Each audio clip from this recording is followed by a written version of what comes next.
I just wanted to go over a few things on the bike that I've noticed since I've owned it all of 36 hours. But I've got a video, close-ups of stuff that I didn't particularly see online. But I just wanted to cover a few things that people might not notice about this bike.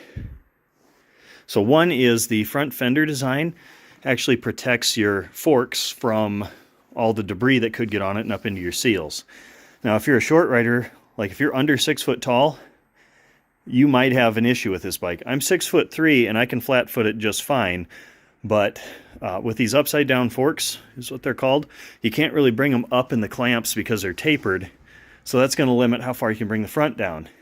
You can bring the back down with lowering links, but again, then you're pitching the bike at a weird angle. So short people might want to try this out before you buy it, but with the ABS and brake lines the way they are, it's not impossible, but it will certainly be challenging to put a high fender kit on this. Now, if you relocate this distribution block, the ABS line goes over and then back and up. So there's plenty of ABS line. You're just going to have to make a custom brake hose from the front master cylinder all the way down with a distribution block. It can be done. It won't affect your ABS, but it's going to take some doing to put a high fender on this. If you do that, you're also going to lose that protection there. You can probably get away with raising it a little bit if you relocate that bracket down and then put some spacers to lift it up for putting like knobbier tires on it. The windshield is adjustable. There's a hole down here so you can move it up about 1.5 inches. I think Madstad makes brackets so you can really move it around, and they've got different windshields and everything. The brake lever, front brake lever, is adjustable. The clutch is not. But that clutch, even though it's a mechanical clutch, is completely effortless. So, I mean, there's nothing to it. Very easy to manipulate. These do have tapered bars, so they're skinnier out here than they are in the clamps. That is something I don't think I saw mentioned anywhere. So it's basically factory ready to upgrade to fat bars. There's plenty of adjustment in this too, and I think, yeah, you could potentially spin these risers around to move your handlebars forward, but I don't know if that then makes it hit up here or not. So if you're a tall person and you need a bigger working envelope, you need your bars farther away, I think you should be able to switch these around. Just flip them around and gain like 1 inch of offset. You can also rotate the bars or replace them. I'm 99% sure that the dealership put this SAE plug in here, which is fine because that's almost always the first thing that people put on here. Then you can have a phone charger, or you can plug your battery tender in or whatever. So again, 99% sure that's a dealer add-on, you know, $10 for one of those pre-made harnesses, but it's nice.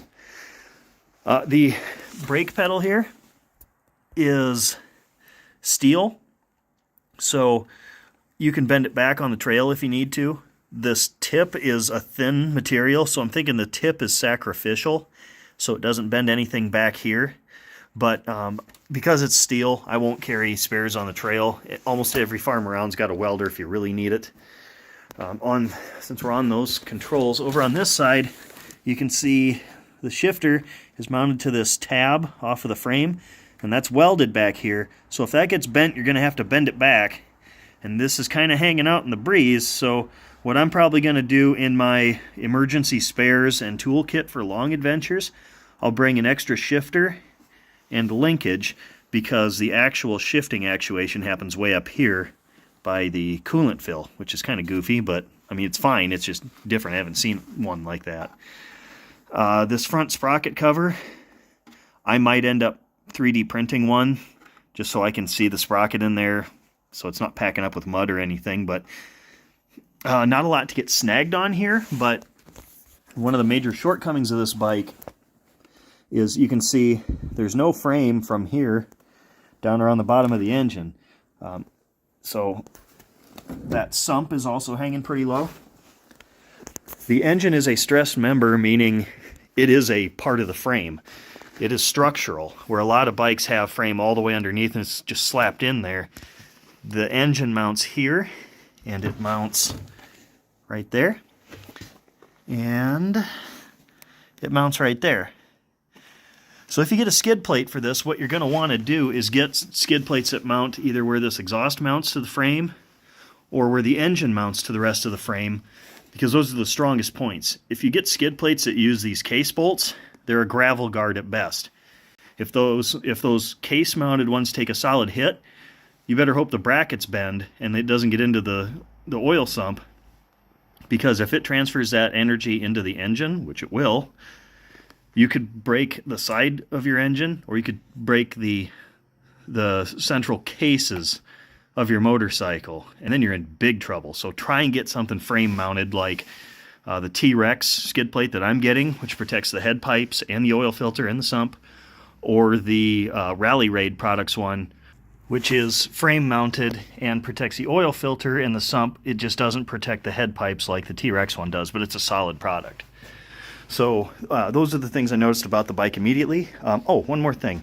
The passenger pegs are removable. Obviously this side you'd have to make a new exhaust hanger, but you know, this side you could pull it off. You could use those as really convenient mounting points for saddlebag guards if you're going to build them. I'm sure some aftermarket ones use that. And also, it's less to get snagged on and less to break when you're out doing adventure shit. So, the tail tidy I don't think is really actually going to be that necessary. I'm probably just going to keep the mud off of me. But, yeah, overall, very happy. Minimal amount of things to change immediately. I'm going to put a radiator guard on in addition to the skid plate. And I'm going to try and wear out these tires as fast as possible to put something a little meatier on there. But, you know, they got to try and make a lot of different people happy. They got to make street riders happy. They got to make adventure people happy. And adventure people know they're going to have to modify these things to get them to work the way they want. So check out my other videos on why I chose this one, video of the close-ups, details of the bike, that sort of thing. And make sure you subscribe, because I'm going to be going on a lot of adventures with this thing. Not going to go modification crazy on it like I did my CRF, but there will be some modifications because I need to make it suit me for what I'm going to do. So, yeah, make sure you stick around. Let's have some adventures. 3 quick things I forgot to mention. Brake is adjustable, but clutch is not. The clutch is absolutely effortless. Even though it's a mechanical cable, completely effortless. And the idiot stickers on the tank that tell you don't load it improperly and wear a helmet, obviously they're actually kind of hard to remove. A little bit of heat and a little bit of goof off to remove the adhesive. You got to kind of get it wet with goof off and let it sit for 2 minutes and wipe it off. It comes right off. But yeah, and there's one sticker there. There's one sticker on the license plate frame. But yeah, so adjustable, non-adjustable, but effortless. Stickers come off with heat and goof off.